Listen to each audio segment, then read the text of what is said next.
because save data is not really connected to the files. Well, delete. This item will be deleted from your storage. Bye, Suicide Squad. I'll miss you. God, I can't believe I was about to quote Steven Universe. Miss you, bro. Yeah, Steven Universe might be a Warner Brothers property, but that doesn't it deserve to be in the same sentence as fucking Kill the Justice League. And I just did. Let's see, I'm remembering of like when the token gay best friend in Phantasmagoria 2 died during Spoonie's Let's Play of it. He said, well, I should probably say some final words. Trevor was my very best friend, and I'm sure that if he were still alive, he would want me to have his wallet. And then, because you have to grab the guy's wallet to continue the game. Okay, I'm going to send you that video I took real quick before I forget it. Okay. And while I'm here, I'm going to kick Lawless off of my squad. You're still in the game? I am still in the game, yes. I was just dicking around. Wow. Yeah, making sure this clip is right. Yep. Yep, I got the footage of myself stuck in the environment again. Glorious. Food! Glorious food! Oh my god. Okay. Okay, just sent it. Okay, it's sending right now. Okay. God. Yeah, like, I genuinely feel weird. I feel weird. I think it hasn't quite sunk in for me yet, mainly because I still have a video to do. I'm just kind of like, thank God it's over, but at the same time, maybe I'm just feeling better about it because I know that these get-togethers aren't over. Yeah. No, they aren't. They aren't over because we still got whole lots of adventures down the road. Task Force KMN is not going away. If anything, that's like the one good thing that Suicide Squad did. Yes! There you go. That can be the positive for the video. Is Yeah. Yep. Suicide Squad brought us together. Well, even closer together, I guess one might say. Yeah. Yeah.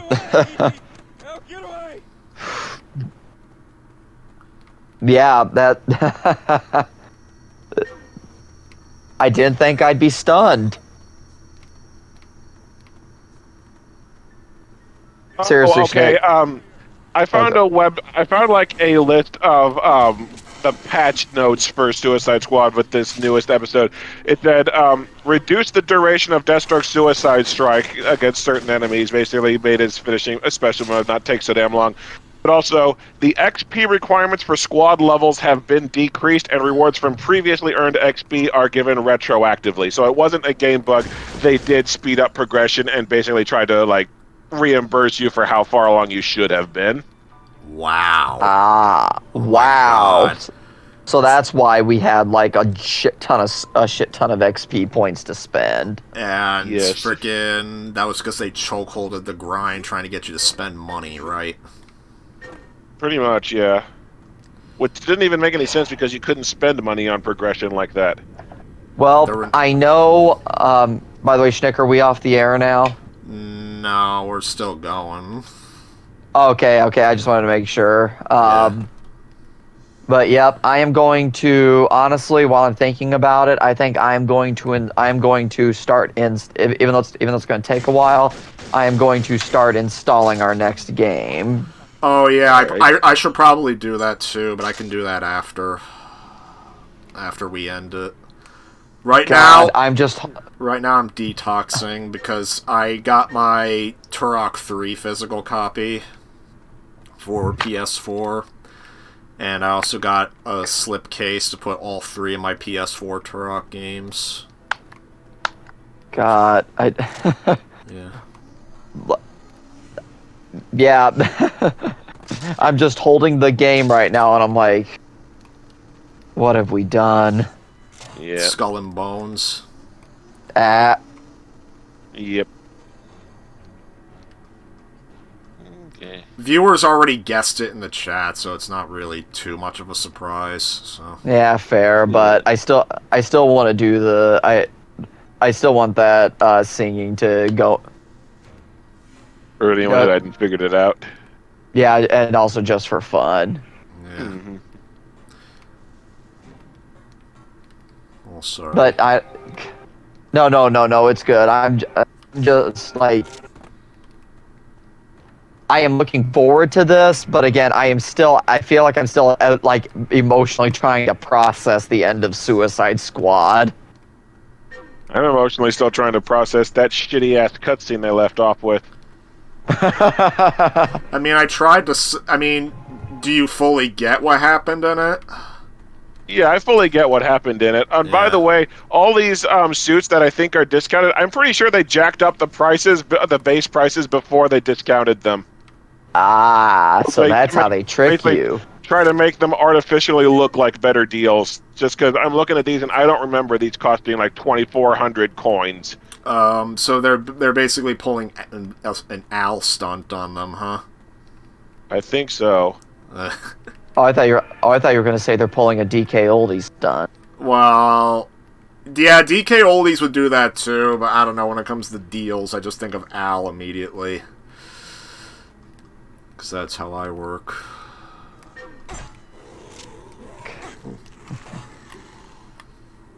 And thank you for this really expensive order of yours. I'm gonna throw in a free N64 controller keychain with the order. Oh, and since your order got picked to be filmed, I'm gonna throw this in for free.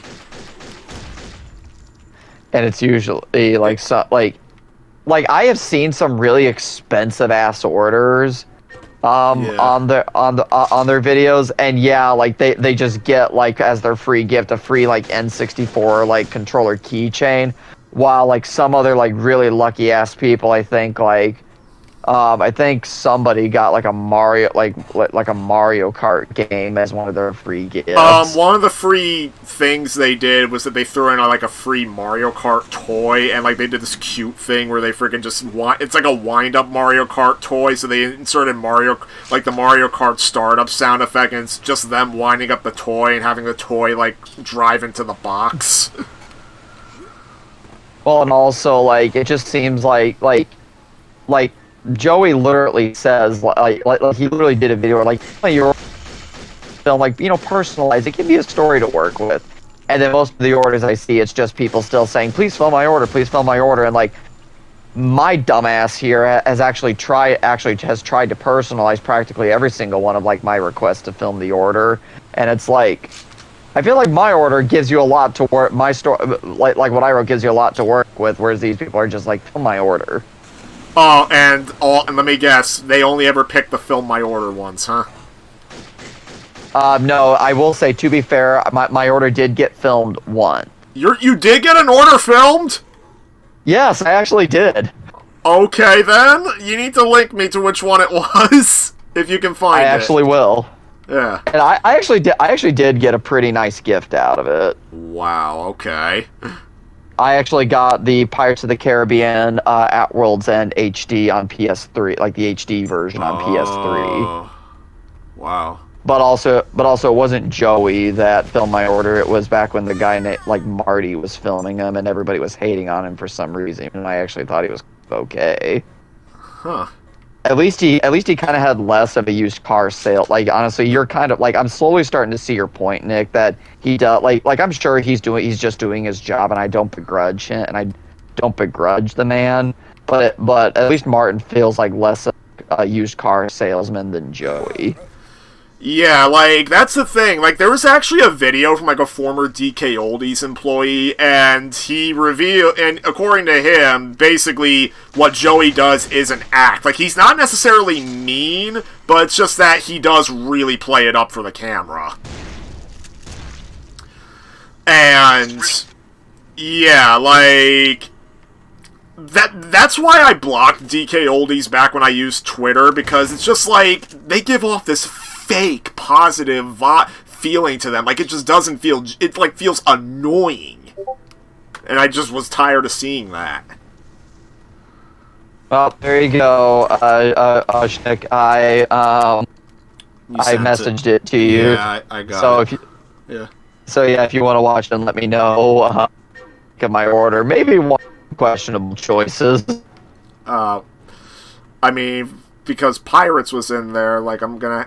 You know what? I'm gonna stop my game. I'm gonna watch it right now, actually. Shipping the best movie games. Oh no.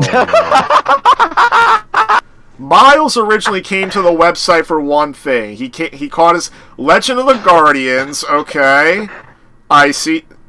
Then he got Terminator Salvation and Heavenly Sword's a good one, but Terminator Salvation. Okay, then you got Uncharted Lost Legacy.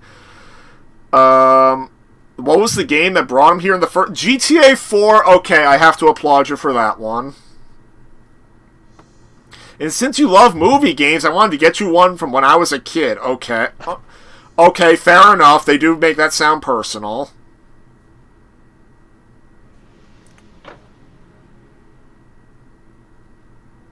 So yeah, I actually did get lucky one time. Wow, okay. Well, color me kind of impressed. Color me kind of impressed. Wow.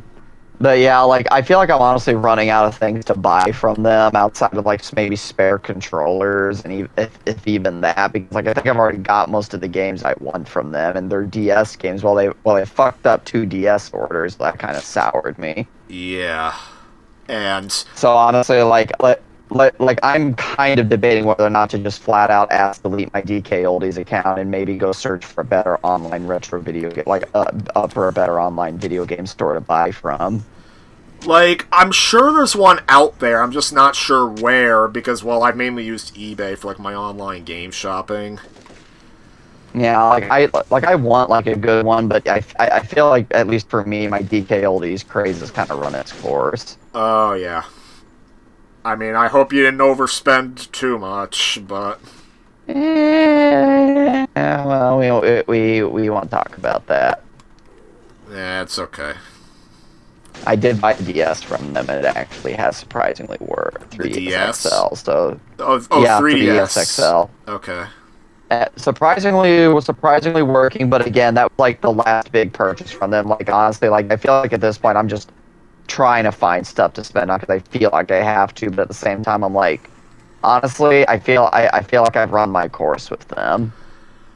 It's funny because I don't really buy retro games all that much anymore, just because of the I already have most of what I want and like the prices. Well, their definition of retro includes like 360 and whatnot, which I am trying that to is find retro. more 360. That games. is retro. Yeah. I would consider PS3 and 360 retro. Same with Wii. Yeah, because I am trying to find I feel like I have an overabundance of PS3 games now, but I feel like I don't have too many 360 games to that will only play on my 360 because I still want to use my 360. So that's really what I'm in the market for right now, and that's why I want to find like a nice online used video, like a nice like online retro gaming store, is so I can find 360 games. I mean, if I can find one for you, I'll let you know. But like, whenever I do buy retro games, it basically would just be for PS3 and 360, because, like, PS2 and before, I'm just kind of content to do emulation, if only because of the upscaling. The upscaling, because playing on actual hardware for those systems, like, the upscaling makes everything look good. Agreed. Yeah. Oh, 30. So yeah, oh man, let's see, on my movie backlog, because it's grown ever since the visit, and also Schnick, I will tell you, probably next up on one of my like movie backlogs is one of your gifts, which is Enter the Dragon. Will probably be up next. Oh, that's nice. I still need to actually watch that movie, because I've owned first I owned a DVD, which went to Jado. Then I owned the 4K, which went to you. And now I have a copy in the Criterion Bruce Lee set that I still haven't watched. But yeah, honestly, now that I'm looking at it, I have the perfect double feature. I'm gonna do it with the double feature because you got me Enter the Dragon, and one of the movies I got at V-Stock when visiting Jado was the original The Crow. Ah, see, I've seen the original The Crow, and I liked it. So yeah, I think I'm gonna do that as a double feature. It's probably my next movie watching, and probably following that will be finishing off the animated Watchmen, and then probably getting back and watching the rest of the Omen movies. Which it's still hilarious to me that the third Omen third Omen movie is Damien all grown up and he's running for president. Okay then. Let me see if I can. Let me see if I can read the box. Let me see if I can read the see if I can find the box. Oh, there it. What the fuck? Guess who plays Damien in the third Omen movie? I'm not sure. I want you all to take a wild ass guess. Who play I don't know. Jado? Yeah, I don't know. Sam Neill. Sam Neill. Oh, wow. Yeah, Damien Thorne, played by Sam Neill, is now 32, a coldly calculating being whose creed is evil, whose ambition is world domination, and whose only loyalties are to himself and the father he served. To attain his ends, he will kill anyone in his way. Be it friend, enemy, disciple, or lover. Only a determined priest, Rossano Brazzi, whose mission is to destroy the Antichrist, and who has at his command the seven sacred daggers of Megiddo, and a dedicated reporter, Lisa Harrow, stand between Damien, his desire to bring the world to the brink of chaos. Satan's son is all grown up, and he's not playing around anymore. And yep, the front cover has Sam Neill as Damien standing in front of the presidential seal. So I'm assuming he's going to become the. So I guess him becoming the president is just a guess based on what I'm seeing. But the fact they have him standing in front of the presidential seal feels like a pretty clear indication he's going into politics, at least.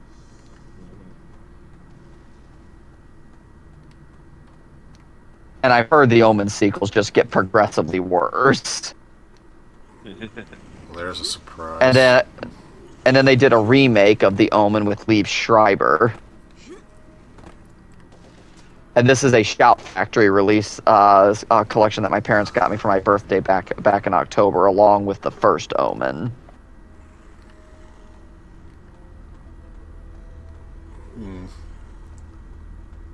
Yep. And also, for some reason, I own a Bryan Singer movie, Jack the Giant Slayer. Have you ever heard of that? I've heard of it. Heard of it, but I don't know anything about it. Yeah, I don't. Yeah, I've never seen that. So, are you both looking forward to Santa and the Ice Cream Bunny tomorrow? I am, yes, I am very curious what it is. I know nothing about it, so I am eagerly anticipating. Yeah, that one I'm not gonna spoil. Like, I can't spoil that one because, oh my god. Hard to spoil it. Is it one of those you couldn't spoil if you wanted to? Well, I don't want to spoil it because there's a very unique there's like a good reason why it's like among the legendary bad movies. Like, and I can't really elaborate on what that is. Yeah. I would be very curious to see how it goes. Yeah, well, I am lost in this game, so I think I need to quit. Let's see. Yep, microtransactions. I've just been going through some of the audio logs on here. Did you know that they try to pass off in the supplementary material that Janker has only been a villain for 1 year? Okay, that is interesting. I feel like at this point, that's the least of the game's problems is how the Janker is written. I'm just more stuck on the fact that the way they wrap up this story just felt so anticlimactic. Yeah. Yay, Even with the honestly, that is the perfect description what you just did right there. The game just feels like you won. Woo. Yeah.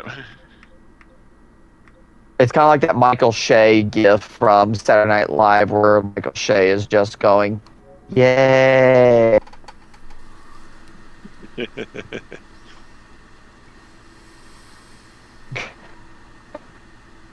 Oh my god, this was...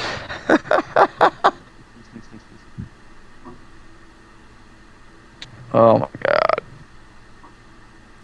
Well, again, seriously, I am so glad we thought to do that. We thought to even start this so long ago.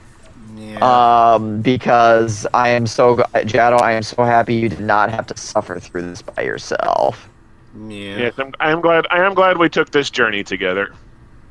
And here's to many more. I know we don't drink, but let's just pretend we're all sitting in like a tavern or something with like a big, like with 3 big old mugs of beer, and like, here's to more adventures into whatever we decide to play. Yep. Yeah. And by the way, our next game feels pretty topical right now, because has anybody terrible Ubisoft is doing lately? I heard what'd they do this time.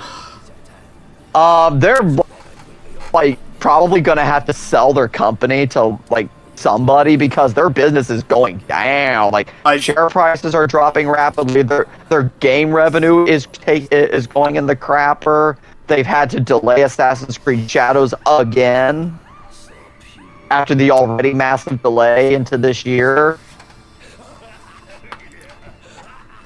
Wasn't like, it Ubisoft Tencent they were selling themselves to, or supposedly?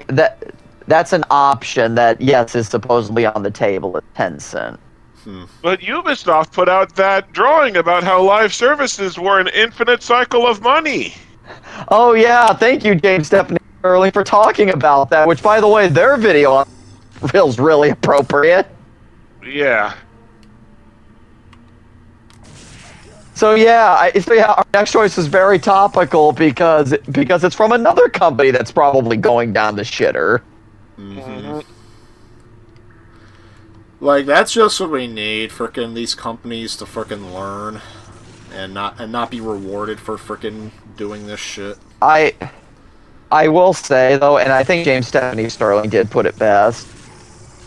I would celebrate the fall of Ubisoft, like from the perspective of the executives, simply because the executives have not only just run Ubisoft into the ground with horrible business practices, they've also fostered an extremely toxic and almost hostile workplace culture.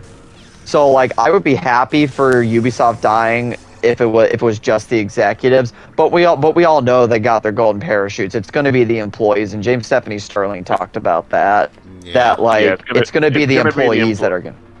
It's going to be the employees that suffer, and the industry is in such a place that it's going to be hard for them to find work in the games industry. Yeah. And so unless they somehow come together and form an indie crew, but that's going to be tough. Yeah, I mean, that's always tough. Yeah. I mean, that's why I was at least glad that at the Game Awards, last year, well, yeah, I guess last year at this point, there were 2 standout moments from the Game Awards, and they had nothing to do with the announcement, with any of the game announcements. First, you had, like, the person who won, I guess, Change Makers Award or whatever they call it. And the person who won it is a guy who, like, literally charity within the gaming industry that's designed to help laid off game developers find jobs, and there's like a whole services this charity provides, including things like resume screenings, like checking your resume, mock interviews, hooking you up with interviews, like because the guy has connections. Like literally this whole guy's mission is to correct the gaming industry's problem of layoffs, and like he wants to actually do something to help the devs that are hurt. Yeah, that does sound very admirable, and many people could use that. And then the other part I really liked was the CEO of Larian Studios, so the studio behind Baldur's Gate 3, literally came out, and I can't remember his whole speech, but basically his speech was something to the effect of, you treat your employees like humans, and you don't overwork them, and you pay them what they're worth, and they'll give you their best work. Yep. And I'm like, and people are like, shot across the bow. Mm-hmm. So, like, those were the only two legitimately good parts of the Game Awards that were like, wow, people who aren't Jeff Keighley actually stand up and do something worth a damn. And he kisses the executives' asses because he gets money from them. Hey, look, I'm at Fortnite now! Uh-huh. And look, I'm going to pull the Todd Howard thing of cheekily making fun of myself, so it's okay for all the bad stuff I do. Cause he had like the two old grumpy Muppets at the Game Awards, and they were like occasionally mocking Jeff Keighley and what he does. Yeah. And it just kind of feels like, when Todd Howard came out at like one of the E3 Bethesda press conferences. Wow, E3! I can't believe I'm saying that. But it's like, it feels like when Todd Howard came out at one of the E3 press conferences, I think to announce Fallout 76. And he was like, now I've heard our games are a little buggy. I heard on the internet, so it's true. Oh my god. Sometimes that's what you read on the internet is true, Todd. Yeah, Todd Howard. I still remember the Bethesda did something, that bit that James Stephanie Sterling had. Like every time there was like a big Bethesda fuck up, James Stephanie Sterling always had like a They had a musical number and a dance for "We're gonna shit on Bethesda again," because in the periods where everyone is like super excited for a new Bethesda game, everyone gets uber defensive and mad against you, like they're having the bad thing to say about them. Oh yeah. Like, it feels like there's always points where there's at least some kind of game that gets that defense just because of whoever's behind it. Oh, that was easily Starfield when it was coming out, and then when Starfield finally comes out, people are like, "Oh, this is kind of eh." Yeah, Yeah. even the modders abandoned that game pretty quickly. Yep. And people were like pressing how that game was going to save the Series X and everything. And it's like, yeah, not really. It couldn't even do at launch 60 FPS. It didn't even come with the performance option. Did I tell the viewers on the stream my discovery about fucking Redfall? Oh, go ahead. Yes. So Redfall is another like Xbox exclusive, well, also on PC, because that's how Xbox rolls nowadays. But yeah, so Redfall comes out. It's basically Diet Borderlands, with a bit of an arcane skin to it. And yeah, the game launches buggy as hell. It's another freaking live service that gets quickly abandoned. And very infamously, freaking, it can't even do 60 FPS on base Series X. And my understanding is that it still had frame drops, even though it was locked at 30. So I ended up getting a PC copy of Redfall through a deal on Fanatical. It was a way for me to get Fallout 4 for my Steam Deck. And then I see that, Redfall is surprisingly deck verified, meaning that it's supposed to run on Steam Deck pretty good. And some more recent games that are deck verified, like maybe they can run like how like a base PS4 or like an Xbox One can run games, like Days Gone and Last of Us run at like 30 FPS with like on like respectable like texture settings. I start up Redfall, it's running at a buttery smooth 60 FPS on my Steam Deck. On a Steam Deck. Like, it's at 720p, and, like, the textures aren't on their highest settings by default, but it's running at 60 FPS. When an Xbox Series X... What? You go on, sorry? Well, I was just going to say, which again goes to the point of why was there not even a performance mode option in the game at launch? Yeah, that just is like, it can run 60 FPS on a Steam Deck when it originally couldn't even do that on a Series X, supposedly the most powerful non-PC platform on the market.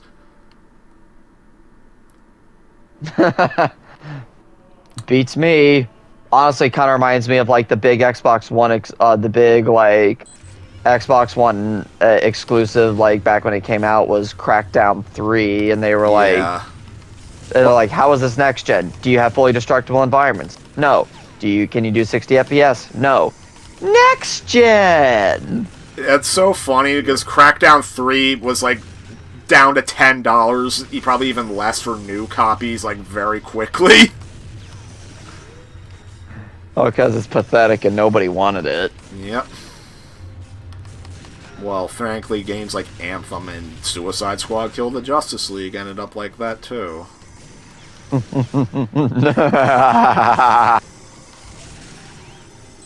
Wasn't Crackdown 3 also kind of live service, or what was it? Not really, no. So. It was just a game with, like, that you could do with online co-op. Well, that's how all the Crackdown games were, I think.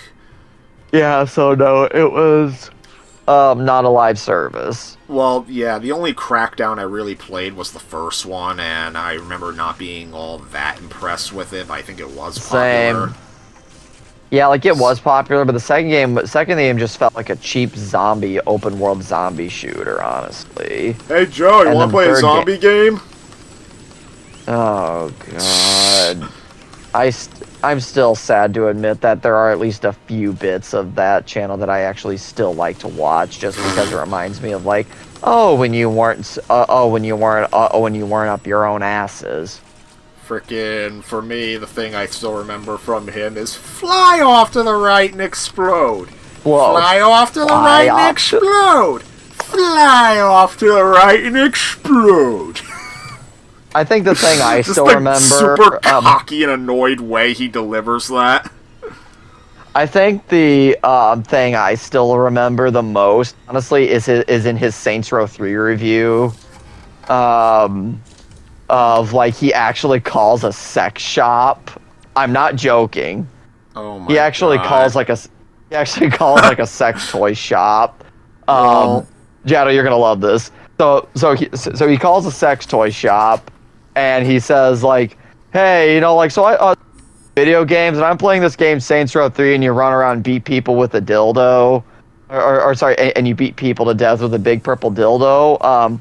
How big do those come? Oh, they come, and literally the guy on the other end. Oh, they come as big as you want them, dude. I got a few modeled after my own penis. It's huge. Oh my god. Yeah, and and it gets better. It gets better. And then Angry Joe then asked, "Well, man, can I so how expensive are those?" They sometimes as low as $50 and sometimes $100. And then Joe was like, "Wow, damn, man, am I able to return a used dildo?" Oh yeah, man, just shove it. Oh yeah, man, just shove it up your ass, clean it up, bring it back. We'll give you your money back. Oh my. Okay then. And then he actually goes to a sex shop and has his buddy Other Joe walk in and buy it. Like, he legit bought a purple dildo for the review. I remember when he used to do like elaborate sketches like that. Like I think it was Sonic Free Riders he played. That game made him so mad he actually went back to the GameStop to get his money back, and he comes out with like this victory pose with his money. Yeah. with the copy of Kinect Adventures. Yeah, like that's back when he was actually creative and enjoyable. Yeah. Yeah. And again, not up his own, like, and even to some of his more modern stuff, there was at least stuff that was kind of funny. Like, and again, it's just at a certain point, he just became progressively like, okay, dude, either you're just becoming like one of these like rage bait YouTubers at this point, or you're just kind of being annoying with some of your criticisms. Yeah. But I will say, one of his more modern is his Detroit Become Human review, because that also has some funny sketches of like, he orders like some robots, and one of the robots he orders, I think he calls it like a Scarlett Johansson bot, and so when he opens the first package, his buddy Other Joe, who's like all dressed up and whatnot and glittery and of course he's muscular. Yeah. Angry Joe is like, "What the hell? You're not my Johansson bot." And then Other Joe replies, "I am Johansson. I am ready to pleasure you." And then he shoves him to the side, and then he goes to open. Oh, good. At least they didn't good. At least they didn't forget my plus size. And then his big buddy Alex stands up, and then he goes like, "I am Alex XXX. I am fully equipped to pleasure you." Oh, jeez. And I still love also his Resident Evil 8 review where he has Alex dress up as Lady D. And actually a pretty elaborate costume. And then for his Death Stranding review, he by the way, Alex is apparently super strong, because like for his Death Stranding review, he has Alex dress up as Norman Reedus's character. And then Other Joe plays the part of the baby, and so he has to like carry Other Joe in like one of those baby carriers for your chest. Oh, jeez. And so it's like there is some stuff that like some of his modern stuff that is funny, but it's like I just don't know what the exact point was. Again, I still maintain my breaking point was the Spider-Man 2 review, Yeah. and after that I was like, I'm done. I was done way before that. Like, Same. it was around Godzilla the time of review. his Destiny and Godzilla, like 1-2, where he just started using so abusively much live stream footage to gradually slow walk to a simple point that could have been made like in a minute. The reason I stopped watching him was because it felt like he wasn't even making real reviews anymore, and I just got kind of bored. Yeah. Like, it was just him talking in front of a camera, like, just basically having all the live stream footage talk for him, and that's when I kind of got bored. Yeah, it was the lead up to that when I basically you could pin it on the Godzilla PS4 and the Destiny reviews. Like, I think the turning point for me is that I really liked his top worst games of the year that he would do, and then like it was months on end waiting for him to do one year, and then when he finally did it, even if he did, it was literally just him replaying live stream footage with him not even giving original thoughts. Yeah, and also, like, some of his picks just either sometimes don't make sense, or his reasonings are like,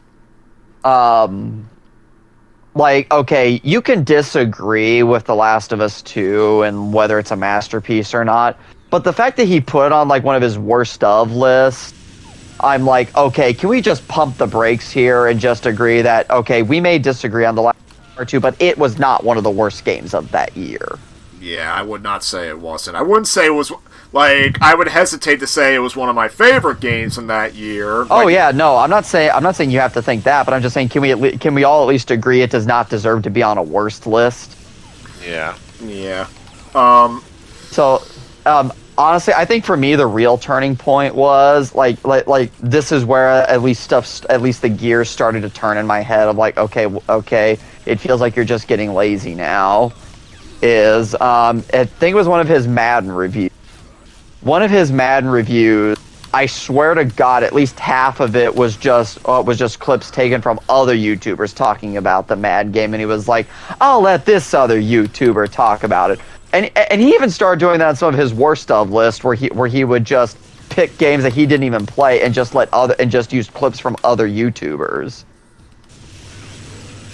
You know, I remember one of the last best of the year lists I watched from him, like, yeah, people have their own tastes and things, but one year for his best of list, at least half the games he picked were these obscure real-time, massive multiplayer real-time strategy games.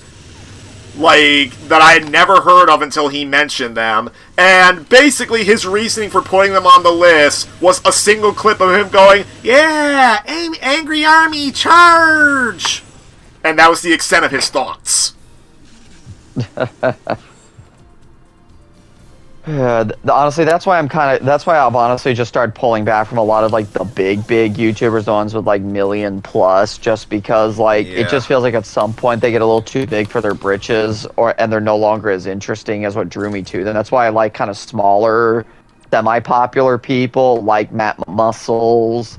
Yours truly over here, Jado. Yep, and so that's what I was about to get to, or Jado, just because like. They actually at least feel genuine and excited about what they're doing. Especially you, Jada. Like it feels genuine and exciting. It doesn't feel like you're just doing it. Oh, thank you. Like the only big YouTube channel I still will watch regularly is AVGN, but he doesn't put out videos very often. Well, and to be fair, he is a dad. Yeah, now. like, that's the thing, and that's perfectly fine, and it's probably a good thing he doesn't put out videos super often, because when he does, like, you kind of feel like a special feeling from it. Mm-hmm. And honestly, it's kind of, I mean, I used to enjoy watching Hello Greedo, but he's not only since I'm a dad, but he has a job outside YouTube now, and I think he's actually like a firefighter. Yeah. Like, yeah, it definitely takes a lot for me to get, like, really attached to a YouTube channel nowadays. Like, I'm very selective, and it does not take much for me to swear off of them, whether it be a bad sponsor or their fans, they sick their fans to harass you on Twitter. Yes, that happened with me once. Oh, or they have, like, some big scandal that comes out, and then you're like, oh. Yeah. It feels like for a lot of big channels that happens sooner or later. Like, people just, by the way, so how many of us are all familiar? One other thing I wanted to mention in our chat is how many of us have at least heard of or are familiar with the concept of the show Squid Game? I know of it. I've never seen it. Okay, so I know the general premise of it. So that whole thing is supposed to be about taking advantage of people and giving them the promise of money while playing in these like weird, like these weird ass games. Like that's the part we're familiar with, right? Mm-hmm. Mm-hmm. Okay, so then why is Amazon giving a game show series to Mr. Beast where that is literally what he's doing? Yeah, pretty much everyone who's talked about the show has said this feels all kinds of creepy and wrong. I mean, Mr. Beast has already fallen into the expected controversy, so we'll see how that if that'll even play out. I'm just like, do people not care that this show is kinds of wrong? Mr. Beast makes money. So I was watching a video about like all the shit that Mr. Beast has done, like his controversies and stuff. It sounds like he's like gets into all kinds of products and then like literally a month later just loses interest, stops doing it. So anyone who was actually trying to use that service or product is just shit out of luck. The only product of his, I think he was one of the people pushing this product, was that stupid Lunchly thing for kids that was found to have freaking mold in it. Oh, there's also his stupid ass chocolate Feastables, which I am sad to say he even got Chef Ramsay in on time. He probably, I'm hoping he just paid him a lot of money. He probably did. He did. He probably did, and the video was like Chef tastes like a $400 like piece of chocolate or something, and I guess a Feastables bar is like maybe $20. I don't know. I just know it's cheap ass chocolate, and then like Chef Ramsay was like supposed to like give his like Chef Ramsay, in character verdict of which chocolate was better, and I'm just like, oh, Chef Ramsay was probably just sitting there going, I'm getting money from this. I'm getting money from this. Yeah. Did he muster the will to say that he liked the Mr. Beast chocolate? Oh no! I think the whole bit was to like do his whole typical prototypical Chef Ramsay on Hell's Kitchen. His if he yelled "Go! Go!" to Mr. Beast, that might actually be worth it. Unless frickin' probably that would. Then again, that probably would have been the reaction Mr. Beast would have wanted. And the fact that kids these days just watch Mr. Beast unquestioningly, I just wish kids would understand, because that's his audience, is kids. Yeah. Pretty much every big YouTuber gets big by just having a shitload of kids watching. Yeah, that's how. And I just wish kids could understand that everything Mr. Beast does with those weird challenges of his, those are just all kinds of wrong and creepy. Yeah. Well, yeah, freaking. That's why. Well, and some of them are just downright. I think the thing that still gets me is where he has two completely random strangers who have families, by the way, stay in a bunker, a secluded bunker for 100 days in order to earn $500,000. And not to mention, I'm pretty sure that, I'm not sure if it was Mr. Beast or someone else, there are some talented YouTube channels who come up with creative challenges, then Mr. Beast and his popular friends end up copying those same challenges, get far more views than the original creators, and the original creators just never go recognized. So yeah, have either of you seen, it's a 4-hour long video, so I don't blame you if you haven't. Have you seen a video from H-Bomber Guy called Plagiarism and YouTube? No. No, I haven't. Basically, so the guy in the video, H-Bomber Guy, he basically goes over notable cases of big YouTubers plagiarizing, smaller creators and getting away with it. One of the people he talked about was an incident with Cinemassacre where a script for, a Monster Madness video was plagiarized because of a script writer they hired. And to be fair, didn't AGN take responsibility for that? He did take responsibility for that. They completely re-edited it, and that was one of the only time. That was one of the creators in the video that got punished. Then another creator he brought up was Philip Musian, the guy who plagiarized Switch reviews for IGN. Then another person he brought up was Illuminati, who it was a serial plagiarism and also a pretty horrible person. She was already in the middle of controversies for, abusing, her employees and everything. Okay, so, was Mr. Beast covered in this video? No, Mr. Beast, I think, was briefly mentioned as, one of those celebrity examples. But he wasn't covered in the video. Another person who was covered was Internet Historian, who plagiarized a video about an incident about a guy who got trapped in a cave, and, they were trying to rescue him, but then they kind of failed, even though they were staying in contact with him. The thing is, Internet Historian, unfortunately, was a creator who got away with it because he got a copyright takedown. He did not take responsibility. He quietly re-edited the video and re-uploaded it. He gave a very generic response for why he had to re-upload it.